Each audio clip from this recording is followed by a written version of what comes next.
আমরা সবাই আসলে খুব ভালো প্যারেন্টিং এর মাধ্যমে আমাদের বাচ্চাদেরকে অনেক সেলফ এস্টিম এবং সেলফ কনফিডেন্স যেন বাড়ে সেই ধরনের করে গড়ে তুলতে চাই। কিন্তু আমরা যদি আমাদের নিজেদের চাইল্ডহুড এর কথা চিন্তা করে দেখি তাহলে অনেক সময় দেখতে পাবো যে আমাদের মধ্যে এই বড়কালেও সেলফ এস্টিম এবং সেলফ কনফিডেন্স নিয়ে আমরা যতটা কাজ করতে চাই তত পরিমাণ আসলে এখনো গড়ে উঠতে পারিনি আমরা। সেক্ষেত্রে আসলে আমাদের জানতে হবে যে সেলফ এস্টিম, সেলফ কনফিডেন্স আমরা কখনো প্যারেন্টস হিসেবে বাচ্চাদের মধ্যে দিয়ে দিতে পারি না। এটা এমন একটা স্কিলস এবং এটার কিছু স্পেসিফিক আন্ডারস্ট্যান্ডিং আছে, যেটা আসলে তাদেরকে আমরা দিয়ে দিতে পারি যেন তারা লেগোর মতো নিজেদেরকে আস্তে, আস্তে ওভাবে গড়ে তুলতে পারে। অর্থাৎ তাকে মাইন্ডসেট এবং টুলস গুলো ওভাবে করে আমাদেরকে দিতে হবে যেন তারা নিজেরাই এই জিনিসটা তাদের মতো করে সুন্দর করে আস্তে আস্তে গড়ে আরো বেশি শক্তিশালী এবং বড় করতে পারে। এই কারণে এই ভিডিওটা করা, যেখানে আমি ৩টি সাজেশনের কথা বলবো যেটা আপনাদের বাচ্চাদের মধ্যে সেলফ এস্টিম এবং সেলফ কনফিডেন্স গড়ে তোলার ক্ষেত্রে বড় একটা অবদান রাখবে। প্রথমত হচ্ছে যে if you want something you need to work on it. তার মানে হচ্ছে যখন আপনার বাচ্চা কোনো কিছু চাবে তাকে খুব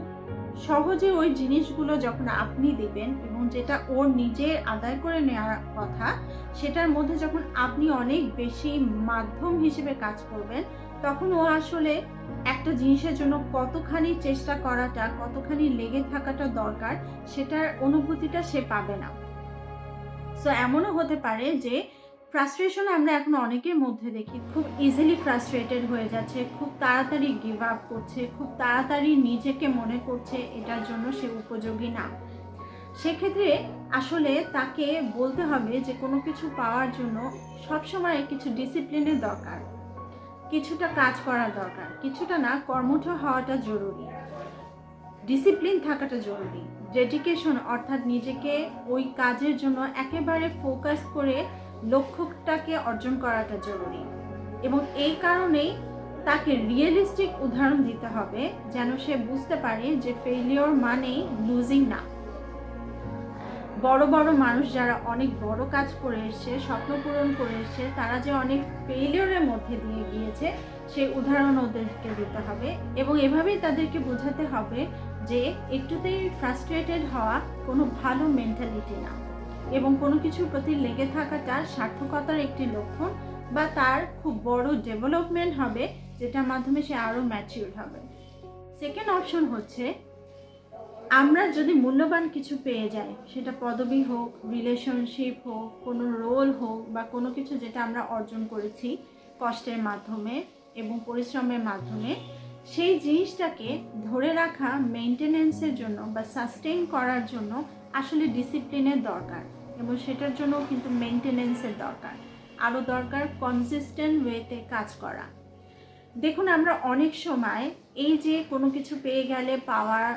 এটা আমরা হারাবো সেই ভয়টা থেকে হোক বা কোনো কিছু পেয়ে গেলে আমরা যেহেতু জানি না যে এটা মেনটেনেন্সটা কতখানি ইম্পর্টেন্ট এবং এটার জন্য যে ডিসিপ্লিনের দরকার এবং এটার জন্য যে আমাকে কনসিস্টেন্টলি কাজ করতে হবে, এই ফিলিংসটা যদি আমরা রেকগনাইজ এবং ছোট থেকে তৈরি করতে না পারি, আমরা কিন্তু বড় হয়ে ইনসিকিউর হয়ে দেখা যায় যে অনেক বেশি কন্ট্রোল করার চেষ্টা করি, অনেক বেশি ডমিনেট করার চেষ্টা করি, আর ইনসিকিউরিটি থেকে আমরা অনেক জিনিসটাকে খুব ডিফারেন্টলি ভয়ের সাথে ধরে রাখার চেষ্টা করি এবং এটা আমাদের জন্য অনেক প্রেশারিং হয়। কিন্তু আমরা যদি তাকে শেখাতে দেই যে আমরা আমাদের প্রত্যেক দিন যেমন নিজেদের যত্ন নেই, আমরা আমাদের চুল আঁচড়াই, আমরা গোসল করি, আমরা ঠিকমতো খাওয়া দাওয়ার চেষ্টা করি, তেমনি যে কোনো জিনিস যদি আমরা পেয়ে যাই, এই ছোট ছোট বাট কনসিস্টেন্ট ডিসিপ্লিন এবং মেনটেনেন্স আমাদেরকে ওই জিনিসটা ধরে রাখার জন্য আরও বেশি কর্তব্যপরায়ণ করে গড়ে তোলে। অর্থাৎ কোনো কিছু পাওয়াটা যেমন আমাদের রেসপন্সিবিলিটি কাজ করার ক্ষেত্রে, সেই কাজ করে আমরা যা পাচ্ছি সেটা ধরে রাখা আমাদের রেসপন্সিবিলিটি এবং এটার জন্য আসলে একজন রেসপন্সিবল পারসন হওয়া, ডিসিপ্লিন এবং ডেডিকেশনের সাথে কনসিস্টেন্টলি কাজ করাটা ইম্পর্টেন্ট। তৃতীয়ত, আমরা যখন কোনো কাজের চ্যালেঞ্জ ফিল করছি তখন সাহায্য চাওয়াটা মানে এই না যে আমি ব্যর্থ, এর মানে এই না যে আমি কেপেবল বা আমার মধ্যে সেই উপযোগিতা নেই, বা এর মানে এই না যে আমি কারো কাছে যদি হেল্প চাই তাহলে আমি আরো ছোট হয়ে গেলাম, বা আমি যদি কারোর কাছে সাহায্য চাই তার মানে হচ্ছে যে আমি আরো নিজেকে ছোট প্রমাণ করলাম। এর মানে এই হচ্ছে যে আমি স্মার্ট একজন পার্সন এবং আমি জানি কিভাবে মানুষের কাছে সাহায্য চেতে হয়। আমরা আসলে অনেকেই জানি না সাহায্য কিভাবে চাইতে হয়, এবং দেখুন আমরা কিন্তু বাচ্চাদের কাছেও ওভাবে সাহায্য চাইতে পারি না, সেটা আমাদের ইগোর কারণে হোক এবং আমাদের রেসপন্সিবিলিটির যে একটা আন্ডারস্ট্যান্ডিং সেই ভুল জায়গাটা থেকেও হোক। আমরা কিন্তু বলতেই পারি যে তুমি এরকম ব্যবহার করছো, আমি ঠিক তোমাকে জানি না কিভাবে সাহায্য করব, তুমি কি আমাকে সাহায্য করতে পারো নাকি, বুঝতে যে তুমি আসলে কি চাচ্ছ, কি এক্সপেক্ট করছো। সেই সাথে আমরা যদি বাচ্চাকেও শিখতে দিই যখনই কোনো হেল্প দরকার তুমি একটু স্পেসিফিক্যালি যদি বলতে পারো যে তোমার কোথায় কিভাবে হেল্পটা দরকার, তাহলে সেটা অপর পক্ষের জন্য যেমন সুবিধা হয়, সেক্ষেত্রে তোমারও, তুমি নিজেও ক্ল্যারিটিতে থাকো যে তুমি আসলে কোন জিনিসটা যাচ্ছ যেটা অন্য কেউ তোমাকে সাহায্য করতে পারে। একটা উদাহরণ দিই, যদি কেউ বলে যে আমি অনেক অ্যাংশাস ফিল করছি এবং আমি জানি না আমি এখন কি করব, অপর পার্সনটাও কিন্তু বোঝে না যে তাকে কিভাবে সাহায্য করতে হয়। এই কারণে সে সান্ত্বনা দেওয়া ছাড়া আসলে আর কোনো উপায় খুঁজে পায় না। কিন্তু আমরা যদি নিজে ক্ল্যারিটি রাখার মতো, যে আমার হেল্প চাইতে হলেও আমাদের ক্ল্যারিটি থাকতে হবে, জানতে হবে আমার আসলে কোন জিনিসটা এখন আমাকে হেল্প করার মতো একটা পর্যায়ে পড়তে পারে, সেই জিনিসটা লক্ষ্য রাখতে হবে। যেমন আমি বলতে পারি আমার এই পার্সনটাকে যোগাযোগ করা দরকার, এই ইনফরমেশনটা তাকে দিতে হবে, বাট আমি এখন এত বেশি ওভারওয়েলম বা আমি এখন এত অ্যাংশাস ফিল করছি যে এই কাজটা তুমি কি আমার হয়ে করে দিতে পারবে নাকি। আমরা যখন স্পেসিফিক্যালি বলবো বা আমরা বলতে পারি যে আমি এত খারাপ ফিল করছি, আমি জানি যে এটা নর্মাল না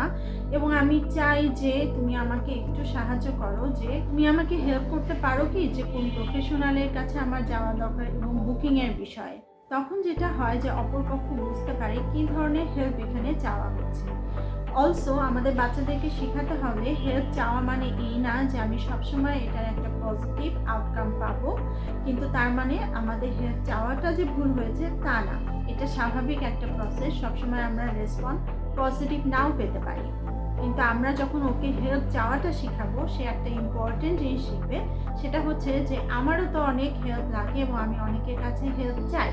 সো অন্যকে হেল্প করা এবং হেল্প চাওয়া খুব স্বাভাবিক একটা বিষয়, এবং তখন সে আরও বেশি কনসিডারেট হয় অন্যকে হেল্প করার ক্ষেত্রে এবং অন্যের কাছে হেল্প চাওয়ার ক্ষেত্রে কোনো লজ্জাবোধ বা ইনসিকিউরিটি ছাড়া, এবং সে বুঝতে পারে যে হেল্প করাটা এবং হেল্প চাওয়াটা দুটাই আসলে খুবই সামাজিক একটা বৈশিষ্ট্য, এবং এটা আমাদেরকে আরও বেশি মানবিক করে সাকসেসফুল হওয়ার সুযোগ করে দেয় সবার জন্যই। ধন্যবাদ।